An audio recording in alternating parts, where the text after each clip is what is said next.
My name is Rolf Holmboe. I am the ambassador of the Kingdom of Denmark in Pakistan. I've been that for 2 years now. We're sitting here today on Royal TV and chatting about the situation and how we can inspire each other to do things that we otherwise may not do. Everybody respects each other. Whether you are a street sweep or you are a CEO for a large company or a minister, if you do your job well, you will be respected. And even if you are a minister and you don't do your job well, you will not be respected. If you are sweeping a street and you don't do it well, you will not be respected. But if you do it well, you will be respected. So we have one of the most equal societies in the world. And that is probably the reason why Denmark consistently is either the happiest country. We are often one of them. Right now we're number 2 after Finland, but normally we're number 1. And the thing is that these societies that are happy are very equal societies. So if you do a good job of work in a day, you should be paid a decent salary for it. We have a minimum salary. Even those working in McDonald's or others will not get the minimum salary; they would get more, because they want to recognize the work that they're actually doing. What happened is we had strong unions, labor unions. The labor unions, they of course defend the rights of the workers. Yes. If you can't afford the price of your labor, then either you have to close down and do something else. You have to lay off some laborers or do something else. What has happened is, as businesses became more successful, they earned more money. As they earned more money, more of that will go back to the laborers as an increase in wages. Okay. So that's the important thing. But the labor market must function, and the unions play a very important part of that. And that has been a way of avoiding the trap that many countries have, that the poor remain poor and the richer become richer. We are 100% capitalistic society. 100%. Okay. But capitalism is different things. On the economic side, yes. I mean, there are clear options. I mean, obviously, what could help Pakistan? Pakistan is in an economic crisis. Yes. That crisis has been brewing for many years, and it erupted in the summer of last year. Yes. Just as the new government came into power, they first had to deal with this extremely dire financial and economic situation. Yes. Right now, the financial stabilization is starting to take place, but the economic crisis will still be with Pakistan at least until next year. And hopefully next year the reforms that the government is putting into place will have such an effect that Pakistan will start to come out of the economic crisis and have economic growth rates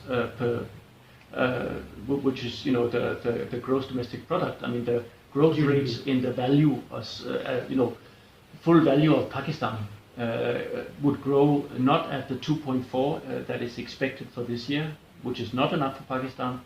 It has to grow at least 5, which is not even enough, preferably like 6 to 8%. That would be a good growth.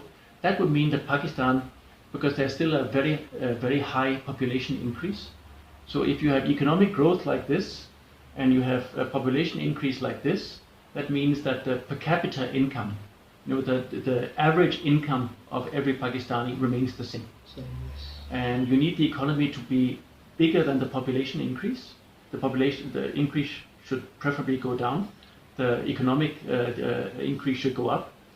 Then people are becoming richer every year. If you have a situation where economic development is making every Pakistani richer, more affluent every year, which also means that if the companies are doing better, they also start to pay higher salaries for their workers. This system, the labor market, has to function. And if that happens, then people will see a positive progression in their life situation. They will see, this year I earned this much, next year I can earn more. Last year I earned less. I can see a good progression. Then people are more happy. People are not happy when they don't have job security, they don't have health security, they have to pay too much for education, or they don't have access to proper education for their children. Yes. They're not happy if they're not secure in their job, or if they lose this job, that they can get another job. Okay.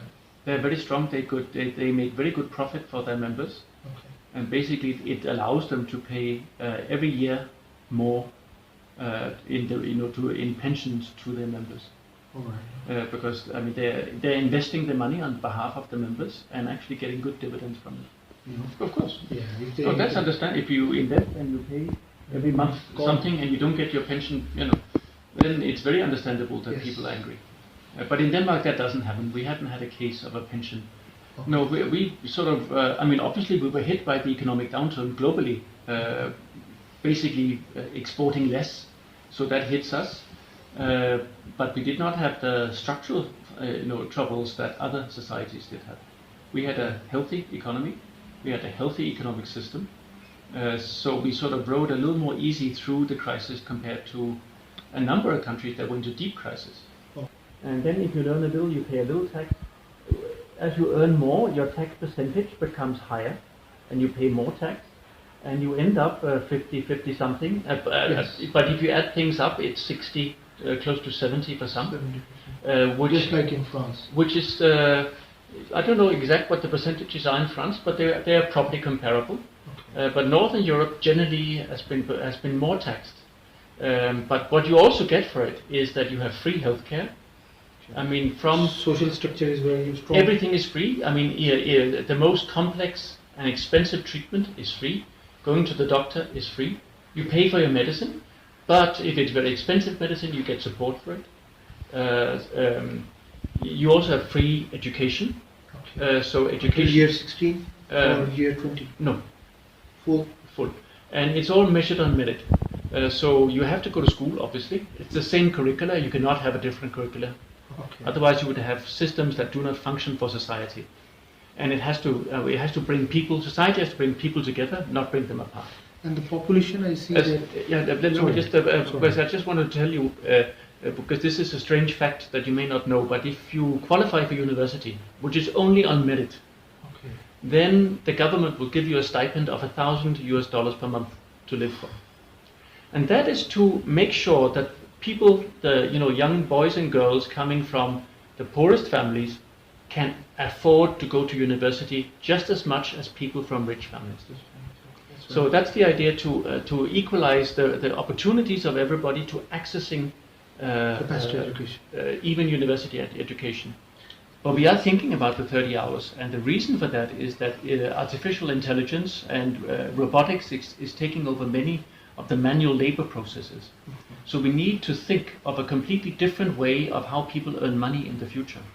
We cannot keep with the old way because it's being overtaken by development, but we still need to have that